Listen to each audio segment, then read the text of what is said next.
한번 늘어나서 잘못 붙어버린 인대는 절대 다시 짧아지거나 하지 않기 때문에 가장 중요하지만 환자분들이 가장 지키지 않는 치료가 있습니다. 그것은 바로 안녕하세요. 정형외과 전문의 정환익입니다. 누구나 한 번쯤 계단에서 발을 헛디뎌서 발목을 접지르거나 뛰어가다가 조그만한 돌이나 턱을 못 보고 발목을 삔 경험을 해본 적이 있으실 것입니다. 경한 손상의 경우에는 한 2-3일 정도 쉬면 좋아지나 심한 손상의 경우에는 발목이 많이 붓고 통증이 심하고 멍까지 들어서 병원에 방문하는 일도 생기는데요. 엑스레이상 골절은 없다고 하나 의사가 인대가 늘어났다, 인대가 파열됐다, 인대가 끊어졌다 등 무서운 소리를 내서 불안하고 초조한 경험을 해보신 분도 계실 것입니다. 그래서 오늘은 발목 염좌에 대해서 한번 이야기해 볼까 합니다. 먼저 이 발목은 자꾸 왜 삐는 걸까요? 고관절이나 무릎 관절을 접질렀다는 이야기는 들어본 적이 없으시죠? 하지만 발목 염좌는 굉장히 흔합니다. 발목 염좌가 흔한 이유는 이 사이즈 때문입니다. 무릎이나 고관절 같은 경우에는 관절 자체가 굉장히 크고 또 표면적이 넓기 때문에 체중을 안정적으로 잡아줄 수가 있으나 이 발목 관절은 굉장히 사이즈가 작기 때문에 체중이 한쪽으로만 쏠리게 되면 굉장히 쉽게 접지르게 되는데요. 특히 이 바깥쪽 복숭아뼈 의 높이가 안쪽에 비해서 더 낮기 때문에 발목을 접지를 때 대부분은 이렇게 안쪽으로 내번하면서 접지르게 되는 것입니다. 발목의 해부학에 대해서 이야기해 보겠습니다. 발목의 안정성을 주는 구조물로는 정적 안정성의 인대, 그리고 동적 안정성에는 근육과 힘줄이 있습니다. 그 중에서도 우리가 발목 안정성에 가장 중요한 것은 인대 중에서도 이 외측 측부인대가 굉장히 중요합니다. 외측 측부인대는 크게 전거비인대와 종비인대로 나눌 수가 있는데 이 전거비인대라는 것이 거골과 비골을 이어주는 거비인대인데 앞쪽에 있다 그래서 전거비인대라는 이름이 붙어져 있고, 이 전거비인대는 발목이 안쪽으로 족저 굴곡하고 내번할 때 가장 타이트해지게 되면서 안전벨트 역할을 하면서 발목을 잡아주는 구조물입니다. 그래서 발목을 접질러서 인대가 다친다면 이 전거비인대가 대부분 손상하는 것을 말합니다. 그리고 종골과 비골을 이어주는 종비인대가 있고요. 경골과 비골 사이에 있는 경비인대 결합, 그리고 내측에는 이렇게 넓게 그리고 두껍게 존재하는 내측 측부인대, 델토이드 리가먼트라고도 하는데요. 우리가 흔히들 보통은 발목을 안쪽으로 접지르기 때문에 이 내측 측부인대를 다쳐서 수술까지 하는 경우는 굉장히 드뭅니다. 발목인대 손상은 크게 그레이드 1, 2, 3로 나누는데, 발목인대는 하나의 어떤 큰 다발이 아니라 여러 가지 다발로 이어진 굉장히 수많은 다발이 겹쳐진 구조물이기 때문에요. 몇 퍼센트 파열됐는지 아니면 완전 파열인지 나누는 것이 중요하고, 그레이드 1, 2를 부분 파열, 그레이드 3를 완전 파열로 나눕니다. 그리고 파열의 정도는 우리가 초음파나 MRI로 진단을 할 수가 있습니다. 의사들이 말하는 인대가 늘어났다, 인대가 얇아졌다, 인대가 끊어졌다, 파열됐다는 어떻게 보면 다 같은 말이고, 이러한 단어들보다는 이게 부분적으로 파열됐는지 이게 완전히 파열됐는지가 더 중요한 소견이라고 할 수 있겠습니다. 그렇다면 이렇게 흔한 발목 염좌 치료는 어떻게 할까요? 수상한 지 며칠 안 된 급성 발목 염좌는 크게 4가지 치료 원칙이 있습니다. RICE, RICE라고 불리는 치료 방침인데요. 스포츠 손상에서 가장 근간이 되는 치료법입니다. 먼저 R은 REST입니다. 수상한 발목 부위를 고정시켜줘서 안정화시켜주고 쉬게 해주는 것인데요. 흔히들 우리가 석고 고정 혹은 부목 고정을 통해서 발목을 고정시켜주는 역할을 합니다. 다음은 ICE, 그 다음에 C, compression, 그 다음에 E, elevation. 이 모든 3가지는 수상 부위가 안에서 출혈이 나서 붓고 통증이 있는 것을 감소시켜주기 위해서 얼음을 댄다든지, 그리고 압박을 시킨다든지, 그리고 심장보다 높게 유지함으로써 출혈과 부종을 감소시키는 역할을 하게 됩니다. 위 치료들 중에 가장 중요하지만 환자분들이 가장 지키지 않는 치료가 있습니다. 그것은 바로 부목 고정입니다. 우리가 수상한 지 한 일주일만 지나도 급성 통증은 많이 감소되기 때문에 걷는 데는 큰 지장이 없는 경우가 많습니다. 하지만 말씀드렸다시피 발목을 접질렀다고 하는 것은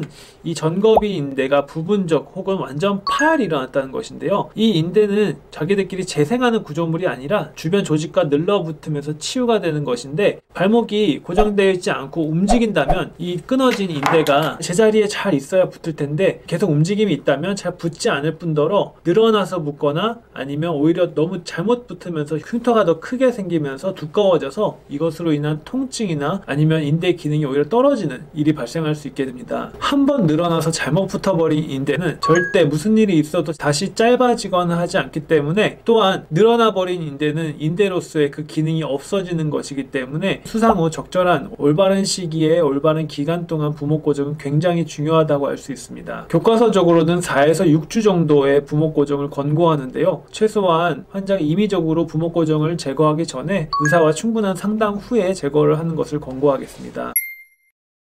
그럼 인대가 부분 파열이면 수술 안 해도 되고 완전 파열이면 수술해야 되는 것일까요? 아닙니다. 물론 파열의 정도가 수술 치료를 결정하는 데 있어서 굉장히 중요한 역할을 하긴 하지만, 더욱 중요한 것은 발목 불안정성 여부입니다. 발목을 접지를 때마다 인대가 조금씩 파열이 되고 조금씩 늘어나는 것인데요. 한 번, 두 번, 세 번 발목을 접지르면서 점점 인대는 얇아지고요.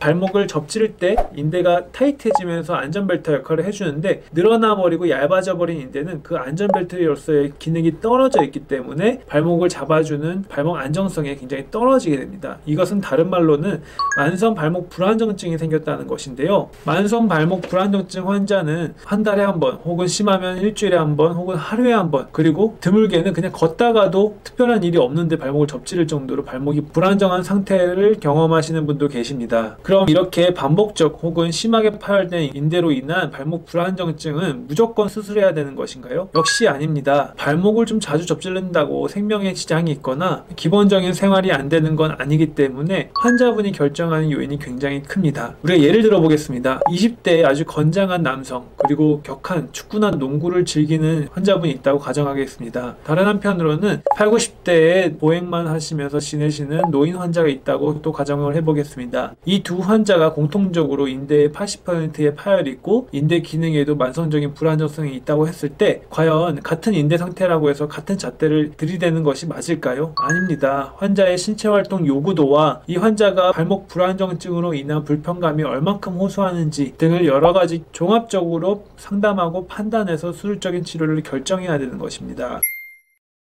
그렇다면 수술은 어떻게 진행되는지 말씀드리겠습니다. 크게 수술은 내시경 혹은 오픈해서 열어서 수술을 할 수가 있겠는데요. 오픈해서 하게 된다면 바깥쪽 복숭아뼈 아래쪽으로 한 2에서 3cm 정도 절개를 해서 파열된 전거비인대를 노출하게 됩니다. 뼈에다가 2개 정도의 실로 된 나사를 받게 되면은 실이 나오게 되는데, 이 실로 전거비인대를 봉합하고 타이트하게 관절막과 지지대를 같이 봉합시켜서 안정성을 강화시켜주는 수술입니다. 수술 시간은 30분 정도로 굉장히 짧게 걸리고 수술 후 통증도 그렇게 심하지 않은 편이 보통입니다. 저는 내시경 수술을 선호하는데요. 내시경 수술은 안쪽과 바깥쪽 그리고 복숭아뼈 주변으로 총 3개의 3mm 정도 되는 구멍을 뚫어서 수술을 하게 됩니다. 수술 방법은 안에서 일어나는 일은 모두 같고요.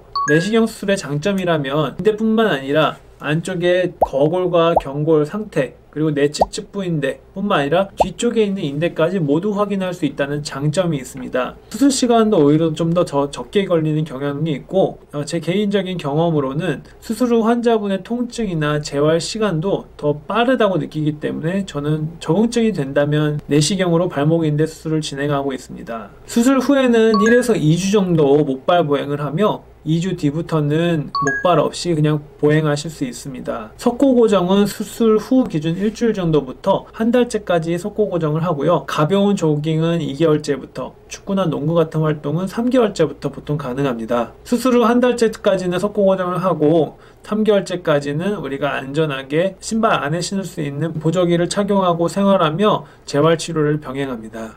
논문상으로는 인대 파열 수술 후에는 5년 동안 재발하지 않는 것이 95%까지 높게 보고되고 있으며, 굉장히 높은 성공률이 보고되어 있는 수술로서 회복 속도도 오래 걸리지 않고 불편감이 적고 만족도가 굉장히 높은 수술 중에 하나입니다. 수술을 하지 않고 재활적인 치료를 시도해 볼 수 있겠습니다. 먼저 아까 말씀드렸던 발목을 잡아주는 정적 안정성의 인대와 이 동적 안정성의 힘줄과 근육 중에 힘줄을 강화시켜주는 운동인데요. 비골 뒤쪽으로 지나가는 비골건이라고 하는 힘줄이 지나갑니다. 이것을 재활을 통해서 강화시켜서 안정성을 보강시켜줄 수 있는 재활을 시도해 볼 수 있는데요. 심한 발목 불안정증 환자에서는 그 효과가 제한적인 것이 사실입니다. 우리가 수술하지 않고 발목 불안정증을 내두게 되면 2가지 위험성이 있는데요. 그게 첫 번째는 발목 불안정증이라는 것이 발목을 잡아주는 인대가 거의 없는 거기 때문에 안전벨트를 없이 운전하는 것과 같다고 표현을 합니다. 서행하거나 아주 조심스럽게 운전하면 다치지 않고 문제가 없겠으나 강한 힘이 외측부로 전달이 되었을 때 안쪽을 꺾이는 힘을 상쇄시켜줄 수 있는 구조물이 없습니다. 그렇기 때문에 같은 에너지라도 굉장히 심하게 단순하게 인대파열뿐만 아니라 비골이나 경골의 골절, 심하게는 분쇄골절까지 일어나서 돌이킬 수 없는 손상이 일어나는 경우도 흔히 있습니다. 두 번째는 발목을 자꾸 접지르게 된다 보면 발목을 이루는 거골과 경골 사이에 마찰과 부딪힘이 일어나게 됩니다. 이러한 것이 반복되게 되고 쌓이게 되면 이것이 바로 골관절염이 생기는 것이고, 이런 것을 외상후 관절염이라고 부르며 이 발목 만성 불안정증 환자에서는 높은 확률로 일어난다고 보고되어 있습니다. 이러한 위험성들이 발생할 수 있기 때문에 환자분의 발목을 정확하게 진단하고 환자분의 신체활동 요구도, 그리고 환자분이 불안정증으로 얼마나 불편한지 등을 체계적으로 상담하고 판단해서 치료 방침을 결정할 수 있는 마음이 맞는 정형외과 전문의를 만나는 것을 추천드립니다. 감사합니다.